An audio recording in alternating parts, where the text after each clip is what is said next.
Good afternoon, Kirsty. This is Tom, the designer from Justwood Furniture. I hope you're doing well.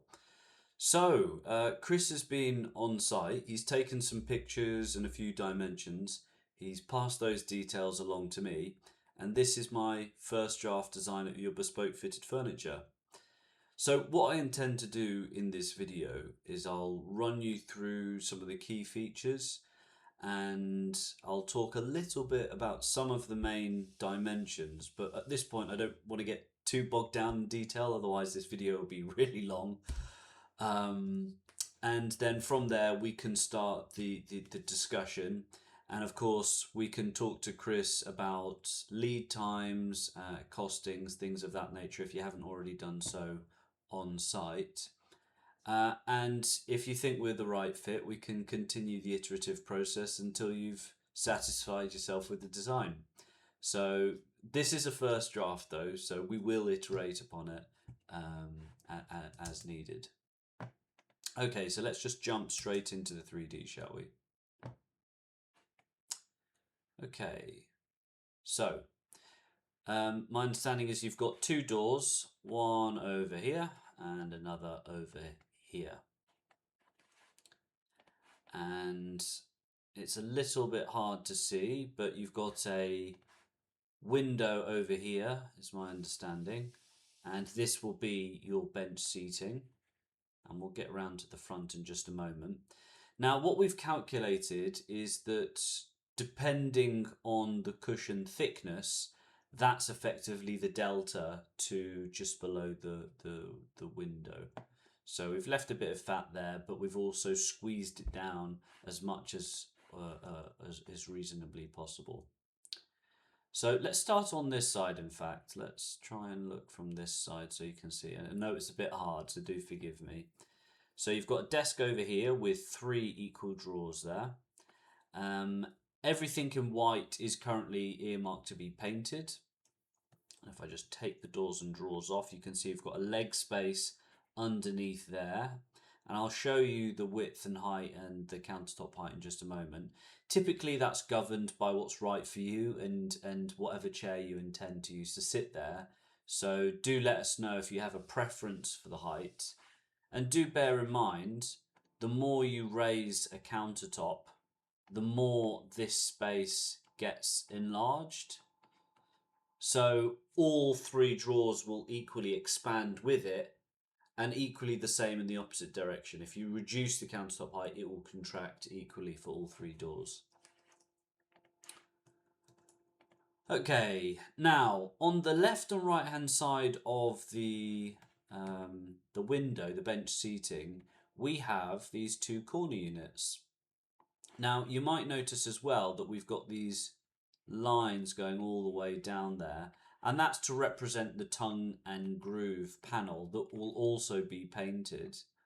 And they're cladding the left hand side of this cabinet over here, and this is what we would call a blanking panel. So instead of where a second door might be, it's a hard fixing, so we can attach the bench seating to it, and of course we can fill against that panel, so it's a nice neat finish.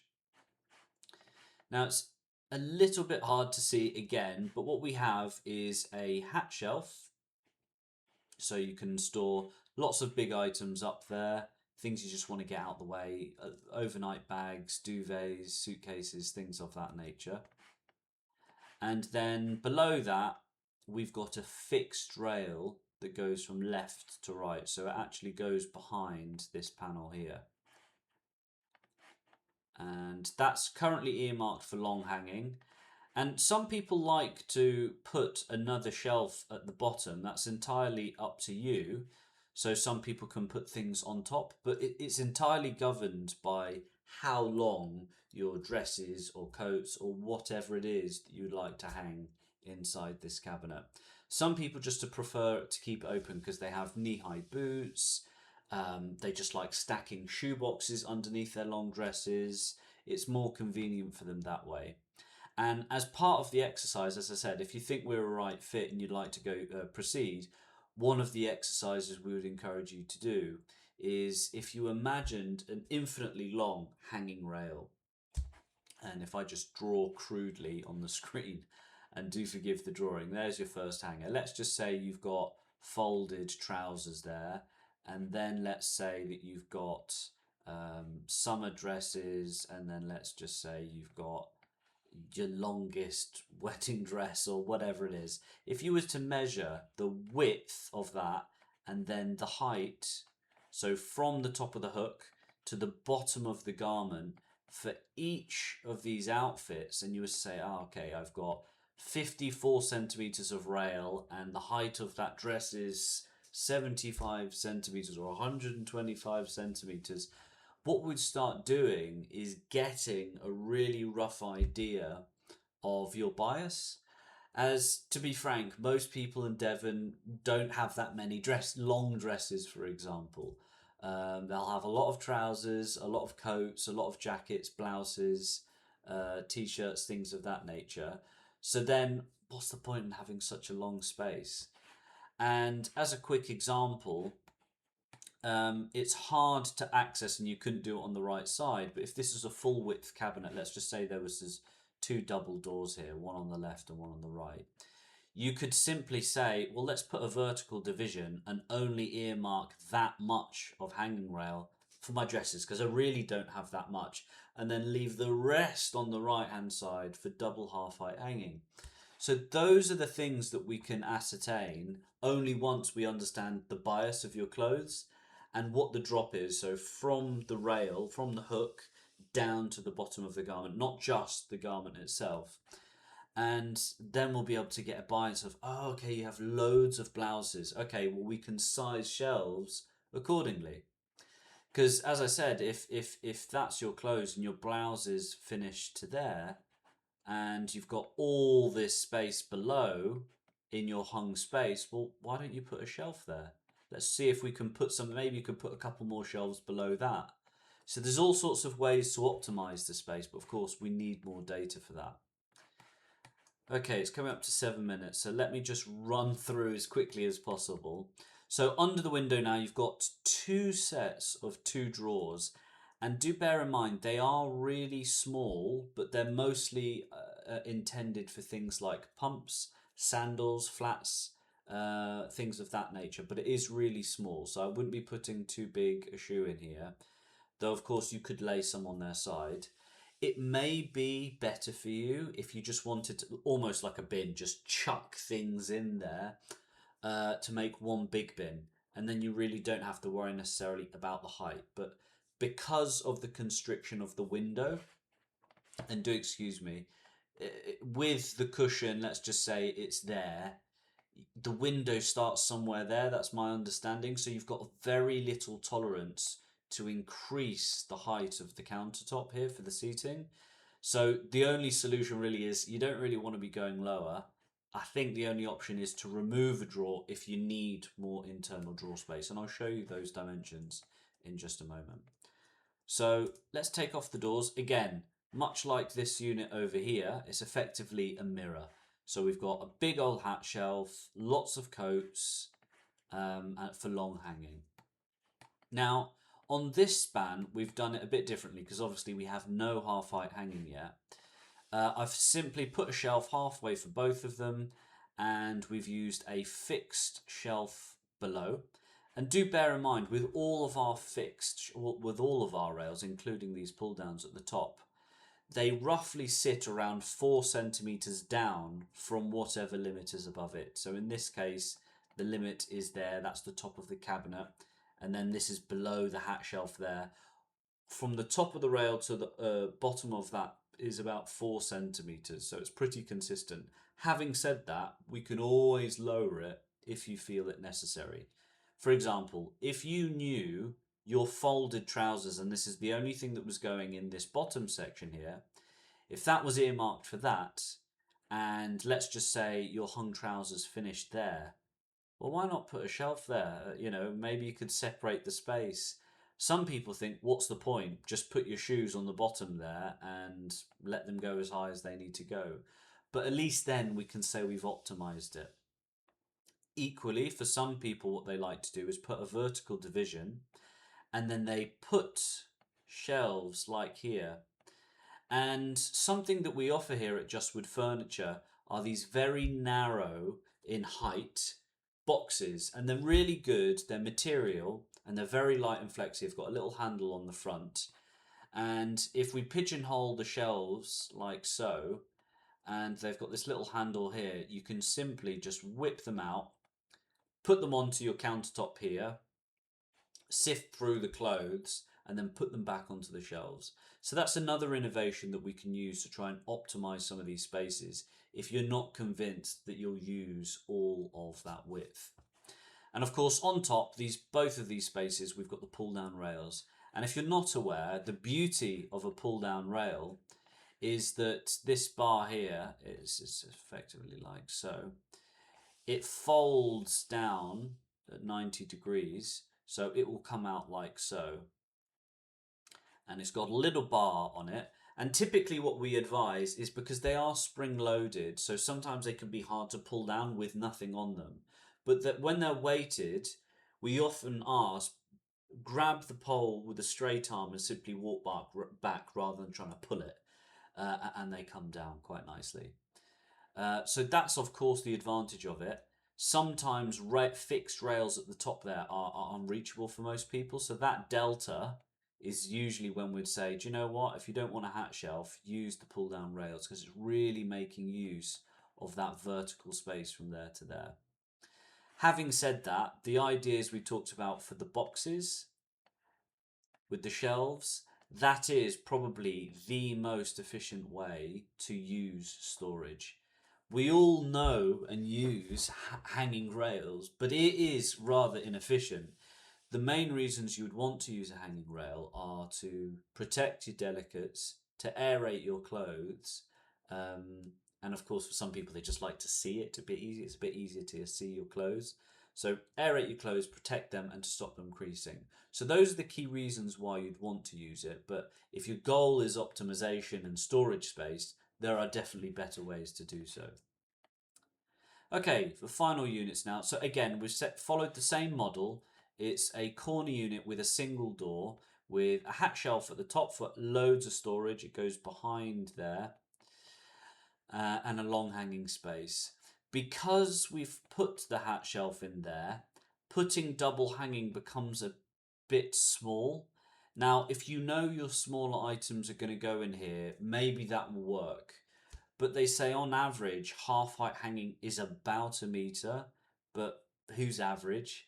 I'll send you across a document that talks a little bit about the differences in clothes, and the measurements are rough estimations. Of course, everyone's different. A large in one brand for a man is different to a large in another brand for a man, and vice versa. A large for a woman is different from a large from a man. So no one's equal. Some shirts are 1.1 meters, for example, rather than a meter. Some shirts are 92. So it's really important if you measure your clothes, therefore we can kind of play and see what space you have from there to there. You may end up saying it's too much long hanging, but equally you can't get what you need and you need about a meter. So then it may be a case of deleting the hat shelf, pushing the rail as high as is reasonably possible that you could reach, and then trying squeezing in, say, a long hanging on top and then a shorter hanging on bottom. So maybe your trousers go there and your shirts or blouses go in that space above. So hopefully that description makes sense. Now, we're coming up to 15 minutes here. So the last cabinet, we've got a short pull down rail here. So really making use of that dead space you can't reach, and then filling the difference with those boxes that we talked about at the end there. Of course, we've left ample space to the right hand side here, and you'll have to forgive me, I haven't got the data on me. I'm unsure if this is something that could be extended, though I'll tell you how far off this back wall we come so that you can investigate if you feel the need to pull it out or maybe increase the cabinetry up to there. But one important thing to note is the less it's coming, so the more you squeeze that space down, when you're walking into the room, the less imposing the cabinetry is. So I think it's probably at a safe distance as it is now, but of course it's bespoke cabinetry. You can have what you want. So let's just close the door so we can see the finished effect. And for now, we've used bar handles, and it's only an example. You'll have to forgive me. I don't have many other. If actually, I only have bar handles on my system, and that is unfortunately a limitation. But that said, the world's your oyster. If you happen to find handles that you'd prefer, by all means, you can purchase them, and the lads can fit them on site. And we do have a collection that we can show you once you come here, but we'll do that in stages. The first stage for me is the shape and the rough style, and obviously the interiors. The interiors and how that's all laid out is probably more important. And from there, it's just negotiating and booking you in the logistics, things of that nature, if you think we're the right fit. Okay, of course, the end panels are all tongue and groove, tongue and groove, tongue and groove, and the same goes for the side of this cabinet, the side of this cabinet, and the sides here and here, and the inside panels there. Okay, let's run through some dimensions really quick so this isn't too long. So drawers, you've got the blue box represents the internal void within the set of cabinets. We've got 3 drawer faces, and it's 1, 2, 3 drawers. So you've got 12 centimeters in height, 45 centimeters in, I call that the depth, the front to back axis, and in the width, the left to right axis, that's 41.8 centimeters wide.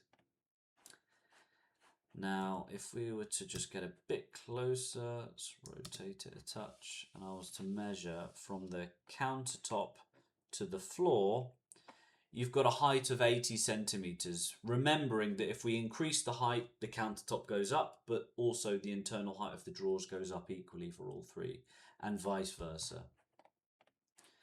And if we go to cabinet B, which is the first corner unit,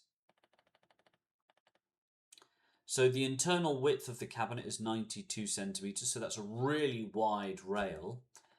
And if we measure from this space to this space, you've got, again, internal of 92. The hat shelf at the top for all of those corner units is 40 centimeters in height. And if we measure from the rail to the internal bottom, it's 180 centimeters. Bearing in mind the average long hanging is about 1.6, so it's a really, really spacious long hanging. And to the floor, it's 192 centimeters off the floor, which is pretty reachable for most people. Of course, this is absolutely something we can lower should you choose. So now we're moving across to the bench units now. So we've got the first left-hand unit.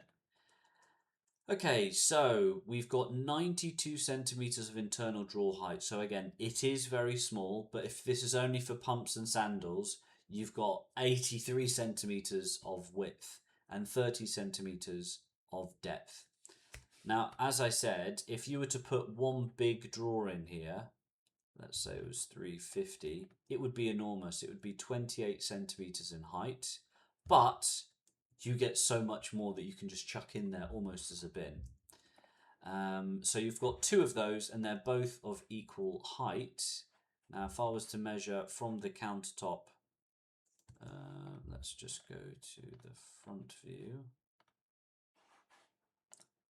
Sorry, which side is it? The right side. Let's see. To the floor, you've got about 47.8, and that's to the countertop. Now, the fat above that will be the cushion. And for now, we're just saying it's 30-40 millimeters. But of course, that's something we can dial in towards the end, as we don't actually make the upholstery. That's something that we hand off to a separate supplier. Alternatively, you can absolutely do this yourself if you have a local supplier or someone you'd prefer. Of course, we have 2 of those drawer units side by side, so they're equal. Now, onto the corner unit. So again, the very same dimensions for the hanging rail in the width and in the height. So it's still 92, still the same from the rail, and the hat shelf is 40 centimeters in height. Now if we go round to the cabinets to the right here, so both F and G are the same, so I'll only show you the one. Again, the full internal void, if you remove the shelf from the rails, is 226 centimeters in height, 55 centimeters in depth, and 92 in the width.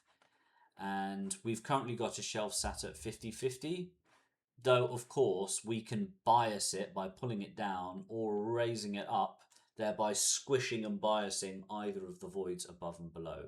So as I said, if you knew this was only going to be for trousers and you wanted to squish the shelf down to that point and you knew, oh, that's plenty of space for my trousers there, well, now you've just made a really big long hanging above, which would be more convenient for you.